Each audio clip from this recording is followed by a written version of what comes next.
伞兵，对我们这种当过兵的人，我们是白痴，你最聪明。但是操作艺人伞兵被抓，聚集新闻的重点，那就是一个巨大的问题。民进党想掩盖什么？温朗东如果有精神病，他适合在节目上继续评论吗？装病验退，装疯卖傻，被控吃草，在同梯床上大便，本人提告法院不起诉。这个人要不要查一下？有党政无敌。Ladies and gentlemen, welcome the host.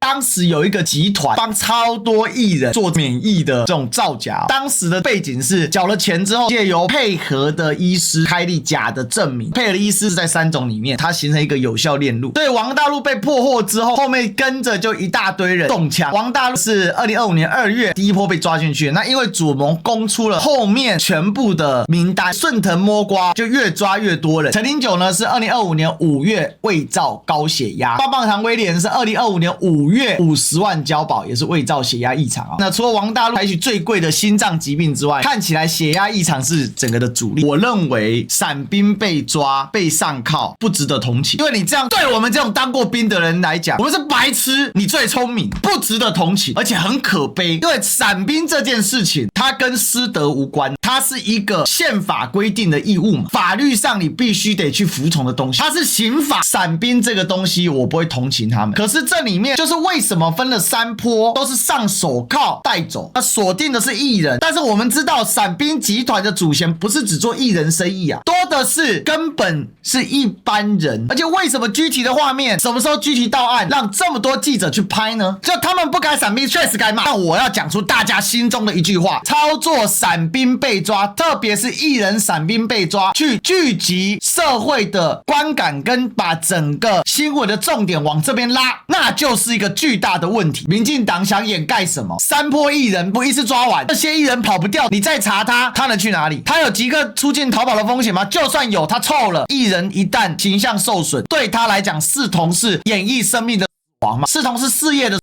亡吗？他也做不了什么事情。对他们来讲，只有认错、缴回犯罪、罚款，该补服兵役补服兵役，该坐牢坐牢，坐完牢社会才会原谅他们。社会其实对伞兵相对是宽容，所以你只要认错之后，虽然星途受损，但不至于灭绝嘛。为什么一定要把他们上铐被拍的画面昭告所有记者，让这么多记者去拍？原因很清楚，最近整个民进党的执政是太低迷，赖清德的民调基本上是毫无起色。10月份莱尔校长民调赞同赖清德34.9%，毫无起色；不赞同52.5%，毫无退化。只从2月查到现在，突然10月又抓第3波，越抓越老。从王大陆那一种，王大陆就是最近的嘛，所以王大陆还得去补当兵嘛，然后一直不断往前抓，往前抓，往前抓，该被罚，自然大家都很不满意。最大伞兵王林长佐，没人管他呢，当芬兰大使，有没有查他？有党政无敌，这个真的是过得真爽。一样是被认为是伞兵的，还有谁？有党政就无敌的绿营名嘴温朗东被控吃草，在同梯床上大便，本人提告法院不起诉。徐小新指控他林兵爆料装疯卖傻，把地上的草往嘴巴塞，在林兵床上大便的举动，为了要装病验退，结果还被法院认证真的是装病验退。检察官起诉说叫可受公平。这个人要不要查一下？因为他当时是被他在高中辩论社的舍友给检举的。去大陆比赛呢，温的服役时间就问他验退流程他还说要装精神病来验退啊。所以温朗东如果有精神病，他适合在节目上继续评论吗？那不就是疯子的胡言乱语吗？2010年到现在记录还是很完整啊。这些地方把草袜子笔往嘴塞，或者在不该地方上厕所就可以验退，会不会太爽啊？而且他验退之后还可以在辩论赛当中当教练，还可以上时政评论，哇，这实在是太夸张了吧！严重失眠申请停役啊，2010年2月就停役啊，精神状况停役的事情，温朗东当时就告了，就告了老半天，被法院认证。这个要不要查一下呢？自己人会查吗？现在呢，就让温朗东继续的在新闻上面继续的在那边露出，然后继续的在那边装笑。所以温朗东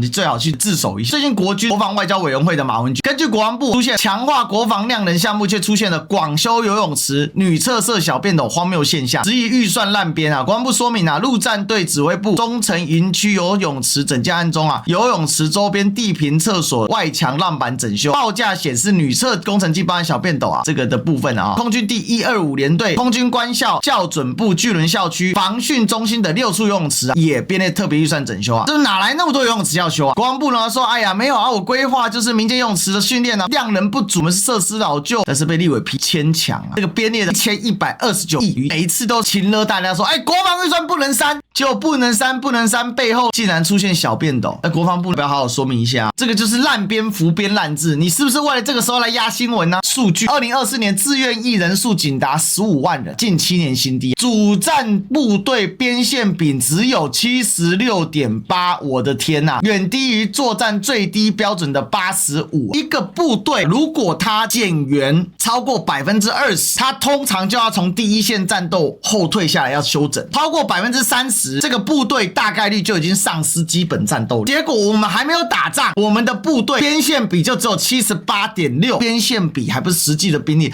实际的兵力可能也许还比70%更低，因为有很多的部队他人是编在部队上，但是因为后勤单位各种单位他缺人，就把人拉过去了，但他依然在连上。在2024年的整个国防部的官方数据竟然连 80% 都不到，还没打仗就已经打不了仗，难道这个伞兵是只有1人有吗？台北市役男每年体检人数到9000到 1.2万，其中复检者累计逾3000人，其中高达60%判定免疫，60%判定免疫，异常的高。台北市这一波针对士兵，针对这个当兵问题，你早就知道，难道是现在才知道有很多人在逃避兵役吗？最近军队的弊案很多啊，除了在女厕装小便斗之外，最大问题是海鲲号大失败，原本是定5年，现在的顾立雄直接说7到16年。我就问一个问题啊，海鲲号一艘500多亿，日本的苍龙级啊，比海鲲号还重，排水量2900公吨，每艘造价800亿日元，也是200多亿啊，3000吨更大艘。你的海鲲号什么时候才能交建呢？要多一点时间。当初为了这个出征马文君，要罢免马文君，结果现在自己认了，还谁问的？是民进党立委罗美玲问的。结果顾立雄今天自己坦诚，要16年，7到16年。你最近搞这些新闻，你是不是想掩盖？都在骗你。整个国防部到现在想到经费就往上蹭往上加，我们的国防经费已经从 2.3 加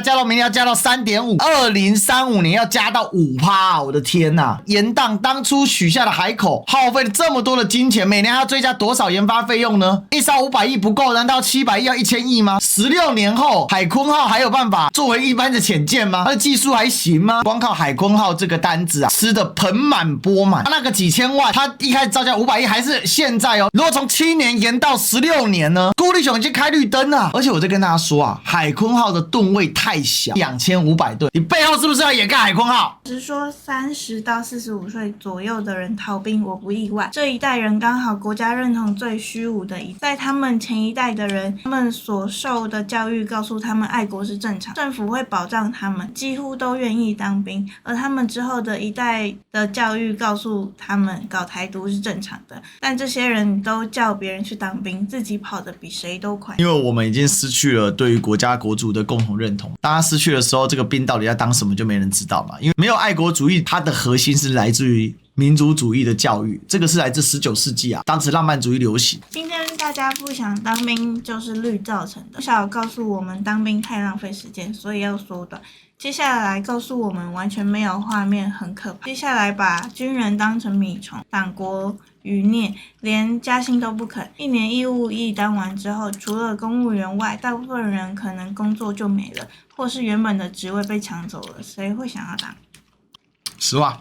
马时代要改募兵，放宽了免役的条件，当时大家都觉得不要当兵很正常，但现在因为绿稿抗中，激出一堆青鸟到处出征没当兵的人，殊不知当兵的意义早就从反攻到保台，再变成搞台独战争了。另外，发现被抓的人似乎都是有意往对岸发展的人，反观那些挺绿很明显且没当兵的人，好像没有一个被抓，我是不是发现了什么？然后后面呢，你看哦，现在他们就是借这个机会打击政，宣扬当兵好棒棒。但问题是，当兵好棒棒，青鸟真的当兵吗？咕呼呼去当兵，咕呼。